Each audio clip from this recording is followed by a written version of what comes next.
Today, we are cracking open the pages of John Mauro's incredibly detailed investigative book, The White Shadow. We're going to dive right into how the world's most successful football club, Real Madrid, also happens to be its most intensely polarizing.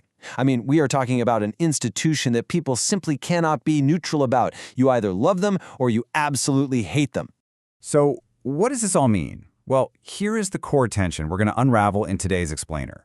Is this club's century of total dominance built purely on breathtaking football, or is it inextricably tied to political power? Mauro's book attempts something really difficult here. It moves beyond that reflex tribalism to look strictly at verifiable historical facts. We want to understand both the light of their sporting genius and the shadow of their institutional power. But before we really get going, we've got to recognize the environment we're operating in. The historical record here is heavily distorted by regional sports media. You've got the Madrid-centric press basically framing the club as flawless national heroes, right? And then, on the flip side, the Catalan press often paints them as this sinister creation of the state. These outlets are kind of unreliable narrators, and that is exactly why we are strictly looking at objective, documented evidence today, leaving the propaganda totally aside. Okay, here is how we'll break it all down today. First, the most controversial club, then origins in civil war, followed by the Franco-era duality. Fourth, the Di Stéfano affair, leading into democracy and domestic dominance, and finally, the European return. All right, part one, the most controversial club.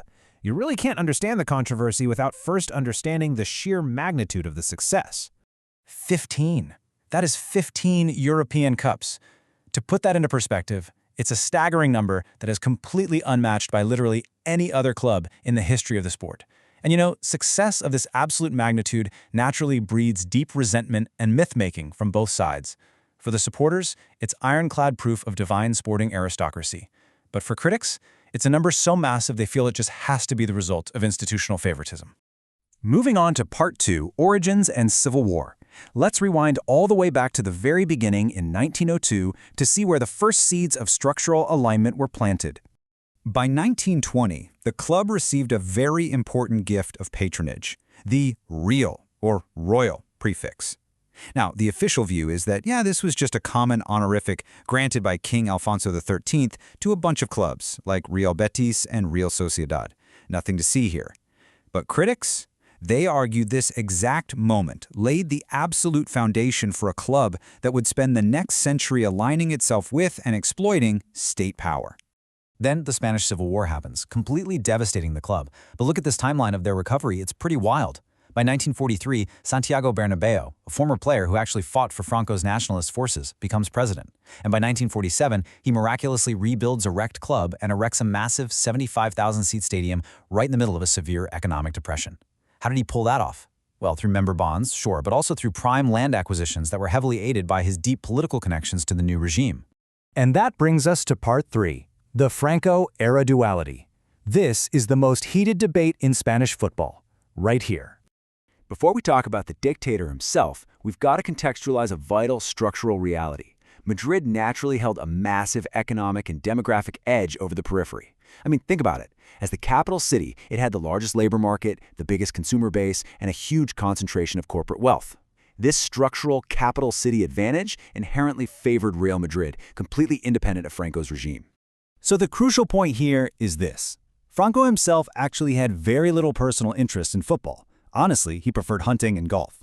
But his regime eagerly hijacked Real Madrid's genuine sporting success and used it as an international propaganda tool. State media framed the club's victories as proof of Spanish vitality to a totally isolated world.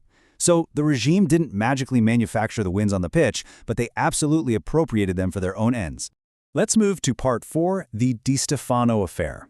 This was quite possibly the most consequential and controversial player acquisition in football history. We are talking about two clubs, two contracts, and one player. Di Stéfano's rights were messily split between an Argentine and a Colombian club. Ultimately, the Spanish Federation ruled he should alternate seasons between Madrid and Barcelona. Well, Barcelona found this totally unworkable and sold their rights for pennies. Now, the critics' view leans on circumstantial evidence pointing to an environment of intense political pressure that essentially forced Barcelona to surrender. But the official club view remains firm. There's no definitive documentary proof that Barcelona was actively coerced by the state.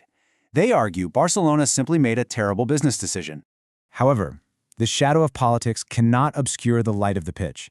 As the legendary writer Geoffrey Green put it at the time, foreign, neutral observers universally recognized Real Madrid's incredible 7-3 victory over Eintracht Frankfurt in Glasgow as pure, uninterfered sporting transcendence. You can argue all day about how the team was assembled, but you absolutely cannot argue with the breathtaking art they produced on the grass.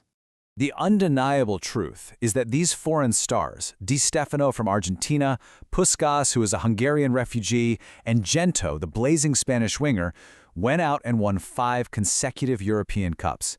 And they did it playing in neutral European venues that were entirely out of Franco's reach.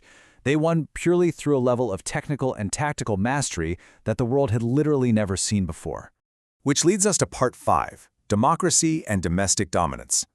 Following Franco's death in 1975, Real Madrid had to forge a totally new identity.